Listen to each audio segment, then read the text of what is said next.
దేశ ఉజ్వల భవిష్యత్తు కోసం జై బాబు జై భీమ్ సంవిధాన నినాదాన్ని ప్రజల్లోకి బలంగా తీసుకెళ్లాలని కాంగ్రెస్ పార్టీ అగ్రనాయకత్వం తీసుకున్న నిర్ణయాన్ని ముఖ్యమంత్రి రేవంత్ రెడ్డి, పిసిసి అధ్యక్షుడు మహేష్ కుమార్ గౌడులు ఆదేశాలతో నియోజకవర్గ ఇన్ఛార్జి పొద్దుటూరి వినయ్ రెడ్డి, ఎస్టీ రాష్ట్ర finance corporation chairman Tirupati Munipelli Saireddy, మరి చంద్రమోహన్, మండల అధ్యక్షులు చిన్నారెడ్డిలు హాజరు. కాంగ్రెస్ జెండా ఎగురవేసి స్థానికంగా ఉన్న మహనీయుల విగ్రహాలకు పూలమాల వేసి నివాళులర్పించారు. అనంతరం మెయిన్ రోడ్ నుండి కాలినడకన అంకాపూర్ గ్రామ విధి వద్దకు చేరుకుని జై బాబు జై భీమ్ సంవిధాన్ చివరి రోజు ప్రజలను ఉద్దేశించి వారు మాట్లాడుతూ నిజామాబాద్ ఎంపీ అరవింద్ హిందూ ముస్లింలపై మత చిచ్చులు పెడుతున్నారని, పల్లెల్లో ఉన్న మంచి వాతావరణాన్ని బీజేపీ నాయకులు చెడగొడుతున్నారని ఎమ్మెల్యే రాకేష్ రెడ్డి 15 నెలల్లో అభివృద్ధి చేసింది శూన్యమని అన్నారు.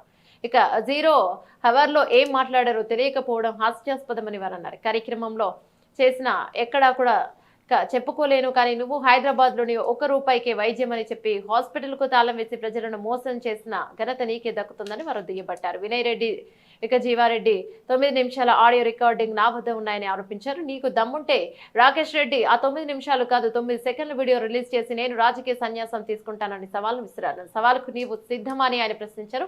నీకు దమ్ముంటే ఆ వీడియో రిలీజ్ చేయాలని ఆయన డిమాండ్ చేశారు.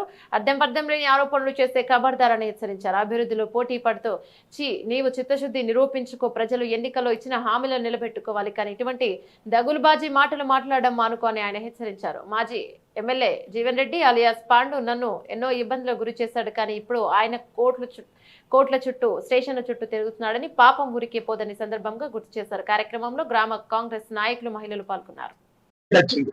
రాగానే ఇక అందరూ అన్న వచ్చిందన్నాను, ఏమైంది అన్న, ఇక ఇదే ఉంటారు అన్న సోది.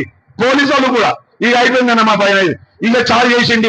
పాకిస్తాన్, బంగ్లాదేశ్, ఆ దేశ్, అరే నువ్వు అంకాపూర్ ఏం చేసినావు? మీ ప్రజలు నిన్ను 2000 పై చిలుకు ఓట్లేసి నిన్ను గెలిపిస్తే అంకాపూర్కి వేయవు, ఆర్మూర్కి వేయవు. అసలు నువ్వు ఎవరికి వేయాలనుకుంటున్నావు? అసలు నీ కార్యాచరణ ఏందో ఒకసారి ఎప్పుడన్నా ఏదన్నా ఇంటర్వ్యూ అయితే నీ కార్యాచరణ చెప్పు. మొన్న ప్రెస్ మిత్రులకి 40 మందిని పిలిచినావు, భోజనం పెట్టావు, అంతా బాగానే ఉంది. నువ్వు ఏం చేయాలనుకుంటున్నావు? నియోజకవర్గాన్ని కేంద్రం నుంచి ఏమన్నా తీసుకురావాలనుకుంటున్నావు? గవి చెప్పు. మోడీ ఏమో వారణాసికి లక్షల కోట్లు తీసుకుపోతాడు, ఈ అరవింద్ ఏమో 100ల కోట్లు కూడా మన నిజామాబాద్ తీసుకురాడు. దాని గురించి మాట్లాడు. ఇక ఇది కాదుగా నియోజకవర్గానికి 1000 కోట్లు ఇయ్యి అంటాడు, నియోజకవర్గానికి 1000 కోట్లు ఇయ్యి అంటాడు. ఏం గోల్డ్ ఇవన్నీ ఇక ఆయన ఒక్క కథ కాదు. ఆయన గురించి చెప్తూ పోతే ఆల్రెడీ నోరు ఎండిపోయింది, ఇంకా ఎండిపోతుంది. ఏం చేయడు. అందుకోసం మిమ్మల్ని ఒకటే కోరుతున్నా, ఏదున్నా కానీ ఈ రాష్ట్రంలో కాంగ్రెస్ ప్రభుత్వం ఉంది. మీరందరూ కూడా కాంగ్రెస్ పార్టీకి మా నాయకులకు అండగా ఉండురి. మీకు ఏ సమస్య ఉన్నా నాయకులకు గాని, కార్యకర్తలకు గాని, ఇందిరమ్మ కమిటీ సభ్యులకు గాని మీరు ఏదైతే ఇచ్చిండ్రో దాన్ని మంత్రి గారికి, ముఖ్యమంత్రి గారి దగ్గర తీసుకుపోయి రాజీవ్ యువ వికాసంలో కానీ మీరు ఏమన్నా అప్లై చేసుకోండి, అవన్నీ ఇప్పించే బాధ్యత మా అందరినీ చెప్పి తెలియజేస్తున్నా. మీకు ఏదైనా సరే ఇల్లు కానీ, దవాఖానలో పోతా, ఏదైనా సరే ఉద్యోగాలు కానీ, ఇంకో విషయం కానీ మీకు ఏదున్న సమస్యలు చెప్పండి, తప్పకుండా తీర్చే విధంగా మేము అందరం కూడా పని చేస్తామని చెప్పి తెలియజేస్తూ ఈ అవకాశం ఇచ్చిన అట్లనే కలవాటు కూడా మొన్న వీటీసీ సభ్యులు వచ్చారు, వారందరికీ కూడా ఈ యొక్క అంకాపూర్ నుంచి చెప్తున్నా, తప్పకుండా తొందరలోనే సంబంధిత అధికారులను పిలిచి ఆ కలవాటు చేపించే కంపల్సరీ చేపిస్తానని చెప్పి హామీ ఇస్తున్నా. అదే విధంగా ఇంకొక మంచి ఒకటి రోడ్డు కూడా చెప్పడం జరిగింది. ఏదైతే అరుగులు పోతామో అదంతా కూడా ఇట్లా తిరిగిపోతున్నాం, చాలా యాక్సిడెంట్లు అవుతున్నాయి, అలా పైసలు సరిగ్గా ఇవ్వలేదని చెప్పి కొంతమంది చెప్పారు. నాకు వాస్తవం ఏమైందనేది నిజంగా తెలియదు, కానీ నాకు తెలిసి మాత్రం గదే అనుకుంటున్నా. చాలా మంది బాధితులు ఉన్నారని మాత్రం నాకు అర్థమవుతుంది. ఇక్కడనే బండి మీద కూడా ఒక ఆయన ఉన్నాడు, పేరెందుకు కానీ ఇట్లా ఏది చేసినా ఇక దాని తర్వాత ఏమన్నాడు, ఊరూరికి పోయిండు, ఊరూర్లో 10 ఇల్లు ఆయన సొంత పైసలతో కట్టిస్తా అన్నాడు. ఇప్పుడేమంటుండు, ప్రభుత్వం కట్టేయకపోతే నేను కట్టిస్తా అన్నాడు. ప్రభుత్వం ఆల్రెడీ ఏదైతే గ్యారెంటీలు ఇచ్చిందో ఆ గ్యారెంటీలలో ఎక్కడైతే అర్హులు ఉన్నారో వాళ్ళందరికీ ఇందిరమ్మ ఇల్లు ఇస్తామని చెప్పినాం. ఈ గ్రామంలో కూడా సవాల్ చేస్తున్నా, ఎవరికైతే ఇల్లు లేవో, జాగా ఉందో వాళ్ళందరికీ కూడా మా నాయకుల దగ్గర లిస్ట్ ఇవ్వండి, వాళ్ళందరికీ కూడా ఇందిరమ్మ ఇల్లు కింద 5 లక్షల రూపాయలు ఇస్తామని చెప్పి కూడా తెలియజేస్తున్నా. అట్లనే మొన్న 94 ఇల్లు కూడా ఇక్కడ మన దగ్గర ఏదైతే గత ప్రభుత్వంలో కట్టినాయో అవి కూడా పనులు నడుస్తున్నట్టున్నాయి. తొందరలోనే వాళ్ళ లబ్ధిదారులకు కూడా ఇచ్చే ప్రయత్నం చేస్తామని చెప్పి కూడా తెలియజేస్తున్నా. అట్లా కాకుండా ఇంకా ఇక ఏం చెప్తాడంటే జీవన్ రెడ్డి వినయ్ రెడ్డి ఒకటి అంటాడు. నేను పచ్చి బట్టలతోని సిద్ధుల గుట్టకి ప్రమాణం చేసిన పైకెక్కి నాకు జీవన్ రెడ్డి అనే వ్యక్తికి గత 9 సంవత్సరాలుగా నాకు ఎటువంటి సంబంధం లేదు అన్న. కానీ ఏమంటాడు, మొన్న మధ్య ఎక్కడో మాట్లాడిండు, 9 నిమిషాల సంభాషణ ఉంది ఇద్దరిది అన్నాడు. మా నాయకులు మీటింగ్ పెట్టి ప్రెస్ మీట్ పెట్టి చెప్పారు 9 నిమిషాలు కాదు కాబట్టి ఈ 9 రోజుల క్రితం కాదు. నేను చెప్తున్నా రాకేష్ రెడ్డి, ఈ 9 సంవత్సరాల 2016 ఏప్రిల్ నుంచి ఈ ఏప్రిల్ 4 వరకు ఈ 9 సంవత్సరాల 9 సెకండ్లు 9 నిమిషాలు కాదు 9 సెకండ్లు నాకు జీవన్ రెడ్డికి ఇద్దరి మధ్య సంభాషణ ఉంటే నేను రాజకీయ సన్యాసం చేస్తా, నేను రాజకీయ సన్యాసం చేస్తా అని చెప్పి అంకాపూర్ సాక్షిగా నేను ప్రమాణం చేస్తున్నా. అట్లా ఉండాలా, అన్నితోనే రాజకీయం. ఏమంటాడు, నేను తీసుకపోయి 6 వెళ్తానట, నేను అక్కడ రియల్ ఎస్టేట్ చేస్తానట.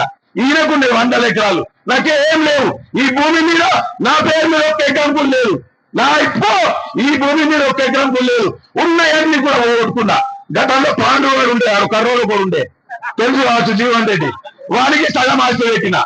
ఇక దాని తర్వాత ఊరు తిరిగి రకరకాలుగా చేసుకుంటూ మళ్ళా ఏం చేసిందంటే ఆ జీవన్ రెడ్డి అంటోడు నన్ను బతకనియలే, నేను ఎక్కడికి పోతే బిజినెస్ చేసుకోనియలే, నన్ను మొత్తం అష్ట దిగ్బంధం చేసిండు, నన్ను జైల్లో పెట్టించే ప్రయత్నం చేసిండు. ఇప్పుడేమైందో తెలుసా అమ్మ, వారం 10 రోజుల నుంచి పేపర్లో చూడండి, పోలీస్ స్టేషన్ చుట్టూ తిరుగుతున్నాడు, కోర్టు చుట్టూ తిరుగుతున్నాడు. భగవంతుడు శివుడు వాడిని కోర్టు చుట్టూ తిరుగుతున్నాడు. అంతేకాకుండా గతంలో ఏమని చెప్పిండు, నేను కేసీఆర్ కి కాపలా కుక్క ఉంటా అని చెప్పి ఏ సందర్భమైనా చెప్పిండు. భగవంతుడు ఏం చేసిండు, తదాస్తు అన్నాడు.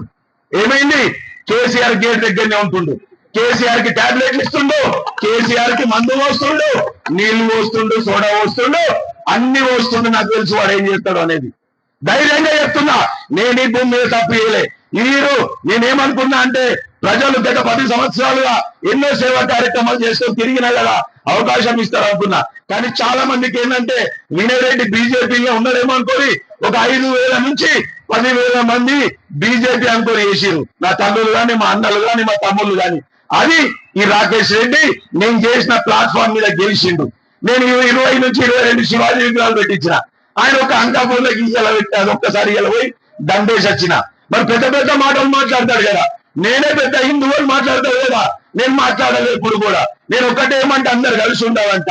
ఆయన ఏం చేసిండు, ఒక్క శివాజీ విగ్రహం పెట్టేలే. మొన్ననే రామచంద్రపల్లి, నేను దీన్ని పక్కకుంటే మీకు తెలుసు కావచ్చు, అక్కడ యువకులు నేను బీజేపీలో ఉన్నప్పుడే దిమ్మ కట్టిండ్రు. వాళ్ళు ఏమనుకున్నారు, మా రాకేష్ అని ఇస్తారు కావచ్చు, మా రాకేష్ అని ఇస్తారు కావచ్చు అని ఇంటి చుట్టూ తిరిగి పోరాను. తిరుగుతే ఏమైంది, ఏమి ఇయ్యలే. మళ్ళా మనిషికి నేను ఆ గ్రూపులు ఉన్నా, మనిషికి 1000-2000 వేసుకొని వాళ్ళే మొన్న శివాజీ విగ్రహం పెట్టిండ్రు. ఇది ఈ రాకేష్ రెడ్డి యొక్క ఘన చరిత్ర అని చెప్పి ఈ సందర్భంగా తెలియజేస్తున్నా. ఇవాళ ఒక దేగం గ్రామంకి పరామర్శల భాగంగా పోయినా, ఒక ఇంటికి పరామర్శించడానికి పోతే ఒక మిత్రుడు అక్కడ కలిసిండు. అన్న, నాకు రాకేష్ రెడ్డి 2 సంవత్సరాలు నాతో పాటే దుబాయ్లో ఉన్నాడన్న అని చెప్పిండు. దుబాయ్లో ఉన్నా అని చెప్పి మళ్ళా చెప్పిండు, ఆడ దేశంలో కూడా 6 నెలలు ఏదో వేస్తే జైలు వేసిరని చెప్పిండు. ఇగో ఇది ఇలా భాగవతం మీకు అందరికీ తెలుసు కాదంటలే. నాకు తెలిసిన కొన్ని చెప్దామని చెప్పి అనుకుంటున్నా.